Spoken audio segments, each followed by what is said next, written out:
Hello guys, एक बार फिर स्वागत है आपका हमारे यूट्यूब चैनल स्वर विद्या में। तो जैसा कि आप देख सकते हैं, आज हम पढ़ने वाले हैं क्लास 12th का पॉलिटिकल साइंस का जो हमारा एनुअल एग्ज़ाम का क्वेश्चन पेपर है 2023 वाला प्रीवियस ईयर का। इस क्वेश्चन पेपर का सेट नंबर क्या है? 59/5/1। इस सेट का आज हम सेक्शन बी को देखने वाले हैं। इससे पहले हमने इसके एक पार्ट बनाकर यानी सेक्शन ए के ऊपर एक पार्ट बनाकर अपने यूट्यूब चैनल में डाल रखा है। और आज हम देखने वाले हैं इस क्वेश्चन पेपर का पार्ट नंबर 2। और ये जो हमारी प्ले लिस्ट है क्लास 12 की पॉलिटिकल साइंस की, इस पूरी प्ले लिस्ट का आज हम देखेंगे वीडियो नंबर 33। यानी कि इससे पहले हमने 32 वीडियो पहले बनाकर अपने यूट्यूब चैनल में डाल रखा है। अगर आपने नहीं देखा है, मैं उन वीडियो का लिंक ऊपर आई बटन पर और नीचे डिस्क्रिप्शन बॉक्स में दोनों जगह दे दूँगा। और गाइस, आप देख सकते हैं ये जो हमारा क्वेश्चन पेपर है वो प्रीवियस ईयर 2023 का क्वेश्चन पेपर है। ये पूरी तरह से हमारा CBSE द्वारा लेटेस्ट एग्ज़ाम पैटर्न जो है उस पर आधारित है। ठीक है, तो चलिए बिना कोई देरी किए आज की वीडियो को हम शुरू करते हैं। देखिए, पहला क्वेश्चन क्या पूछ रहा है? भारत व पाकिस्तान के बीच संबंधों को सुधारने के लिए कोई दो उपाय सुलझाइए।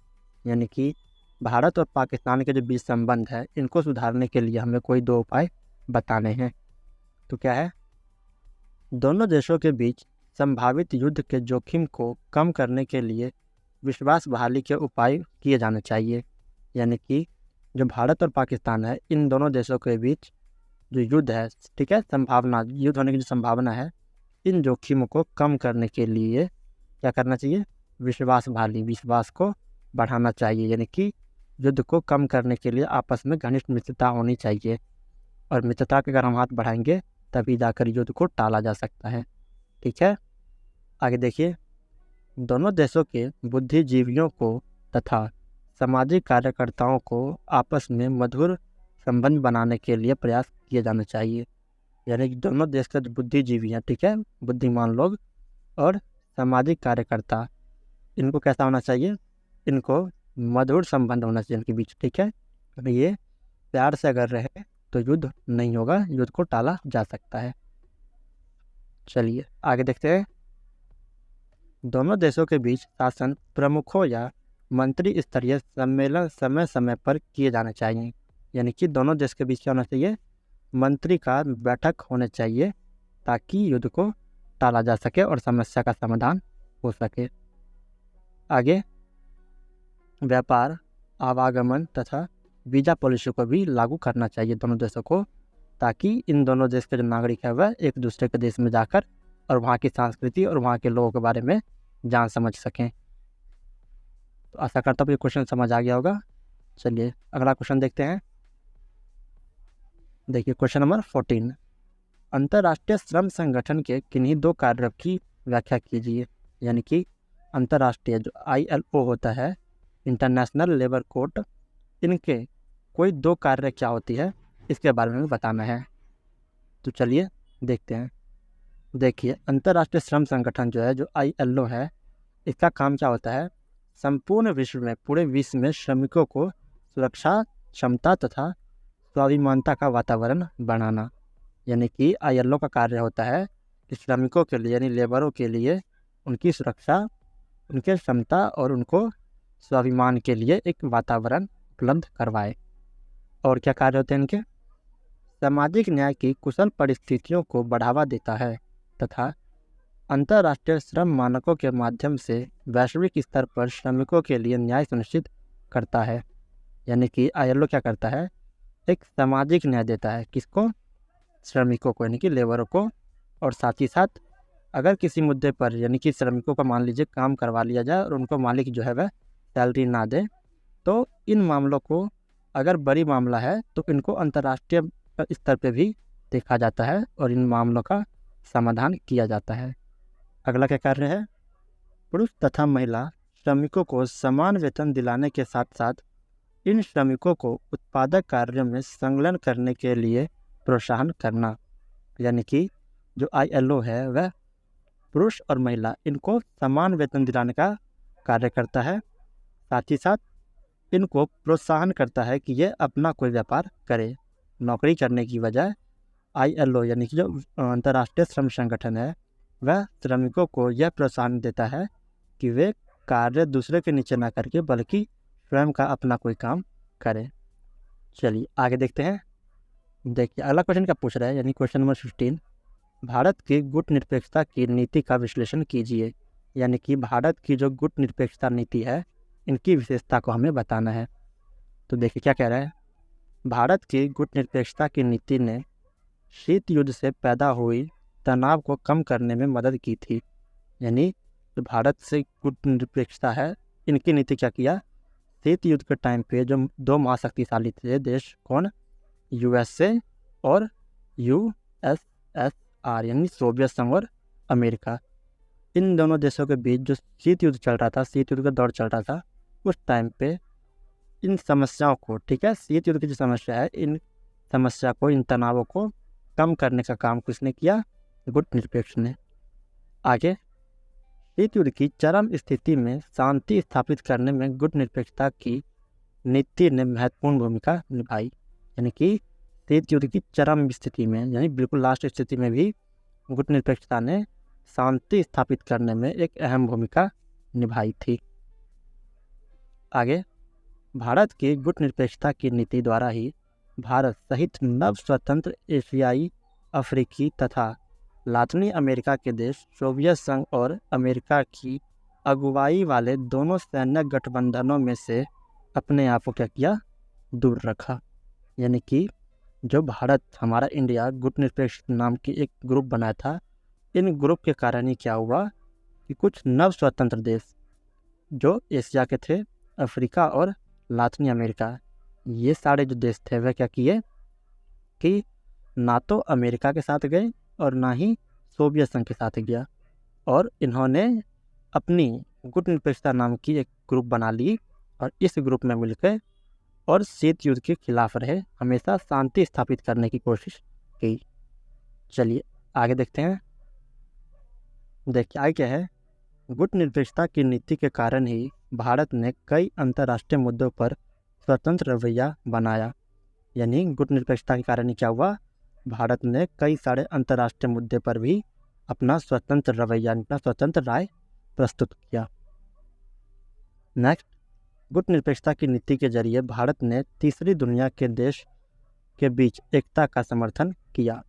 यानी जिस समय जो बड़े बड़े देश थे, इन देशों ने अपना ग्रुप बना लिया और दुनिया दो भागों में बट गई थी, उस टाइम पे भारत ने गुटनिरपेक्ष की मदद से एक तीसरी दुनिया का निर्माण किया और इसमें उन देशों को जोड़ा जो युद्ध से दूर रहना चाहते थे और शांति को बढ़ावा दे रहे थे, उन देशों को इन्होंने गुटनिरपेक्ष में जोड़ा और इनकी मदद से इन्होंने शांति स्थापित किया, जिसके कारण वर्ल्ड लेवल पे, यानी कि वैश्विक स्तर पर भी भारत का बहुत ज़्यादा विकास हुआ, इनका बहुत ज़्यादा नाम हुआ।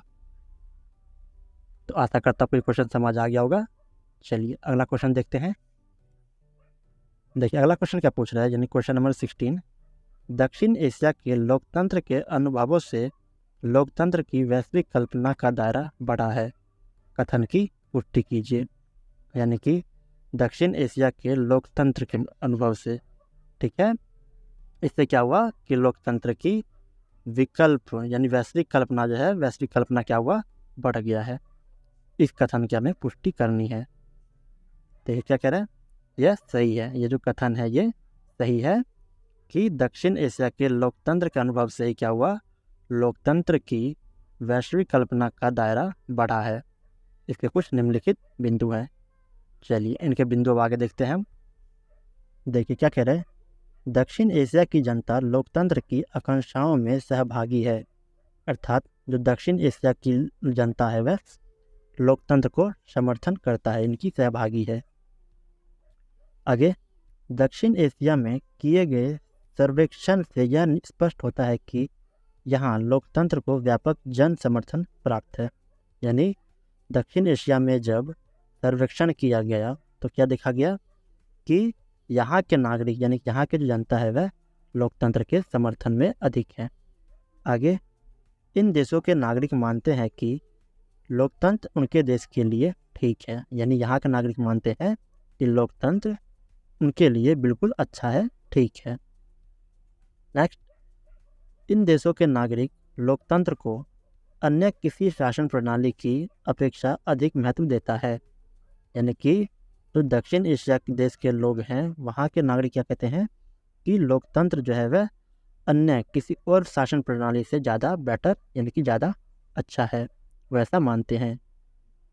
और जनप्रतिनिधि मूलक लोकतंत्र की संस्थाओं का समर्थन करता है। और क्या करता है ये प्रतिनिधि मूलक को क्या करता है, समर्थन करता है। नेक्स्ट, शुरू में यह माना जाता रहा कि लोकतंत्र केवल विश्व के धनी देशों में ही सफल हो सकता है, परंतु अब दक्षिण एशिया के लोकतंत्र अनुभव से लोकतंत्र की वैश्विक अवधारणा का दायरा बढ़ रहा है। यानी स्टार्टिंग में माना जाता था कि जो लोकतंत्र है यह केवल धनी देश, जो अमीर देश है, विकसित देश, उनमें ही सफल हो सकता है। एक विकासशील देश या फिर एक गरीब देशों में यह सफल लोकतंत्र जो है वह सफल नहीं हो सकता है। लेकिन दक्षिण एशिया के देशों के कारण यह देखा गया है कि लोकतंत्र किसी भी देश में सफल हो सकता है, बस लोकतंत्र का जो नियम कानून है उनका उचित तरीके से पालन होना चाहिए। आशा करता हूँ कोई क्वेश्चन भी समझ आ गया होगा। चलिए अगला क्वेश्चन देखते हैं। देखिए अगला क्वेश्चन क्या है, क्वेश्चन नंबर 17। केंद्र सरकार द्वारा योजना आयोग के स्थान पर नीति आयोग का गठन करने के कोई 2 कारण स्पष्ट कीजिए। यानी कि जो केंद्र सरकार है, केंद्र सरकार ने योजना आयोग की जगह पे नीति आयोग को क्यों लाया, इसके कोई 2 कारण हमें बताने हैं। तो देखिए क्या है कि 2 कारण इसके। पहला कह रहा है वैश्वीकरण के दौर में योजना आयोग अप्रासंगिक और निष्प्रभावी होता रहा था।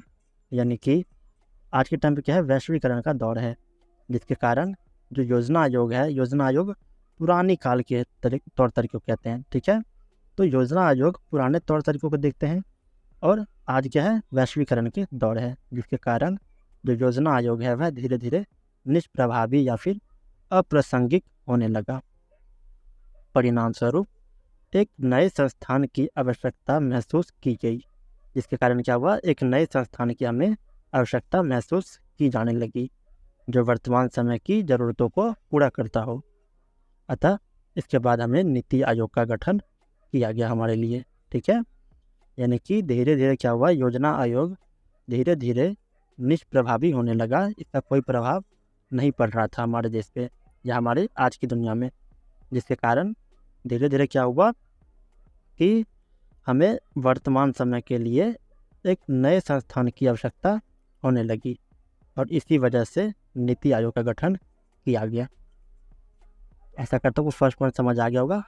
चलिए अगला पॉइंट देखते हैं। अगला पॉइंट देखिए क्या है, योजना आयोग द्वारा वर्तमान में विकास से संबंधित कठिनाइयों और चुनौतियों से निपटने में अक्षम होने की स्थापना की गई। यानी कि योजना आयोग द्वारा वर्तमान में आज के टाइम पे विकास करने के लिए संबंधित कठिनाइयाँ, ठीक है, विकास करते समय जितने भी हमें कठिनाइयों का सामना करना पड़ता है और कठिनाइयाँ और चुनौतियों का जो सामना करना पड़ता है, इनसे निपटने के लिए हमने क्या किया, नीति आयोग का गठन किया।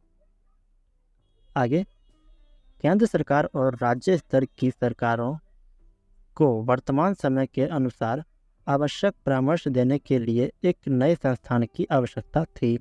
यानी कि केंद्र सरकार और राज्य सरकार, इन दोनों को वर्तमान समय में यानी आज के समय में आवश्यक परामर्श देने के लिए हमें एक नए संस्थान की आवश्यकता थी, इसीलिए नीति आयोग का गठन किया गया।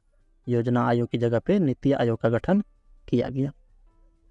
आगे, वर्तमान सरकार को सामरिक क्षेत्र में नीति संगत कार्यक्रमों का दीर्घकालीन ढांचा तैयार करने के लिए एक मजबूत संस्थान की आवश्यकता थी। परिणाम स्वरूप नीति आयोग का गठन किया गया। यानी कि जो आज की सरकार है, वर्तमान सरकार को क्या हुआ, सामरिक क्षेत्र के में नीति संगत कार्यक्रमों को दीर्घकालीन ढांचा तैयार करने के लिए एक मजबूत संस्थान की आवश्यकता थी। मजबूत संस्थान जो क्या करे कि नीति संगत कार्यक्रमों को दीर्घकालीन ढांचा तैयार करके दें, जिसके कारण नीति आयोग का गठन योजना आयोग के स्थान पर किया गया। तो आशा करता हूँ आपको ये क्वेश्चन भी समझ आ गया होगा। चलिए अगला क्वेश्चन देखते हैं। देखिए अगला क्वेश्चन क्या है, भारत ने CTBT यानी कि व्यापक परीक्षण प्रतिबंध संधि तथा NPT परमाणु अप्रसार संधि, इन पर हस्ताक्षर क्यों नहीं किए? कोई 2 कारण स्पष्ट कीजिए।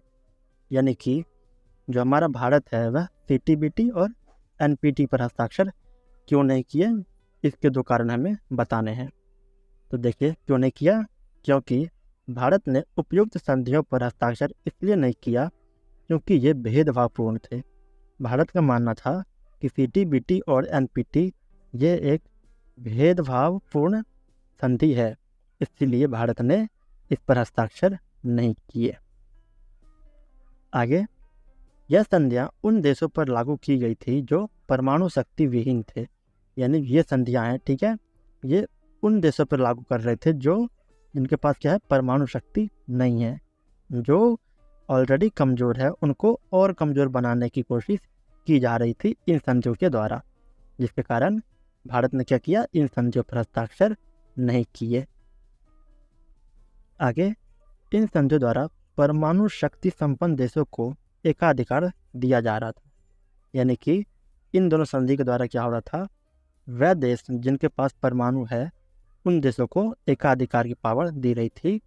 यानी कि अगर हम इस संधि पर साइन कर देते या हस्ताक्षर कर देता भारत, तो क्या होता कि भारत को अपना जो परमाणु हथियार है उसे ख़त्म करना पड़ता और आगे कभी भविष्य में भारत परमाणु का उत्पादन नहीं कर सकता, जिसके कारण जिन देशों के पास परमाणु हथियार है वह दुनिया में यानी वैश्विक स्तर पर क्या करता, दूसरे छोटे देशों के ऊपर अपना दबदबा बनाए रखता और उनको परमाणु हथियारों की धमकी देते रहता, जिससे क्या होता कि उन देशों के पास जिनके पास परमाणु शक्ति है उन देशों के पास एकाधिकार की पावर आ जाती।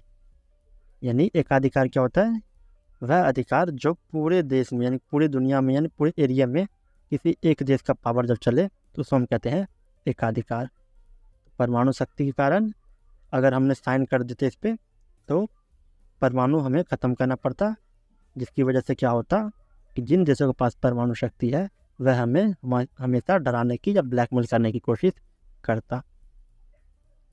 आगे, भारत परमाणु शक्ति को केवल शांतिपूर्ण उद्देश्य के लिए उपयोग करने के पक्ष में है। यानी जो भारत है वह अपने परमाणु को केवल शांतिपूर्ण उद्देश्य के लिए इस्तेमाल यानी उपयोग करने के पक्ष में है। भारत का कहना है कि हम अपने परमाणु हथियार का उपयोग पहले कभी भी नहीं करेंगे। यानी कि हम कभी भी एक ऐसे देश जिनके पास परमाणु हथियार नहीं है उन देश के ऊपर हम कभी भी पहले परमाणु हथियार से आक्रमण नहीं करेंगे जब तक कि वह देश हमारे ऊपर परमाणु हथियार का इस्तेमाल ना करे युद्ध में। लेकिन अगर इस देश ने पहले कर दिया तब हम जवाब में अपने परमाणु हथियारों का उपयोग करेंगे। यानी भारत की परमाणु नीति ये कहता है कि हम शांतिपूर्ण उद्देश्य के लिए अपने परमाणु शक्ति का उपयोग करेंगे, ठीक है, ना कि युद्ध या अशांति के लिए। आशा करता हूँ आपको ये क्वेश्चन भी पूरी तरह समझ आ गया होगा। इसी के साथ साथ आपका ये वीडियो भी पूरी तरह से कंप्लीट होता है। Thanks for watching. आशा करता हूँ आपको हमारा वीडियो पसंद आया होगा। अगर आपको हमारा ये वीडियो पसंद आया हो तो हमारे इस वीडियो को लाइक करें, साथ ही साथ हमारे चैनल को सब्सक्राइब करके बेल आइकन ऑन ज़रूर करें। और गाइस, इस वीडियो में दिखाए गए इस नोट्स को आप अगर हमसे लेना चाहते हैं तो हमने अपने वीडियो के डिस्क्रिप्शन बॉक्स में अपने नोट्स के लिंक दे रखा है। आप वहां जाकर उस लिंक पर क्लिक करें और ये नोट्स आप वहां से डाउनलोड कर सकते हैं। और गाइस, यदि आपको हमसे कोई भी क्वेरी या कोई भी क्वेश्चन पूछना है तो हमने इस वीडियो के डिस्क्रिप्शन बॉक्स में अपने व्हाट्सएप ग्रुप का भी लिंक दे रखा है। आप वहां जाकर हमारा व्हाट्सएप ग्रुप ज्वाइन करें और हमसे संपर्क करें। हम आपका डाउट क्लियर करने की पूरी कोशिश करेंगे। तो मिलते हैं किसी और नई वीडियो में, तब तक के लिए नमस्कार।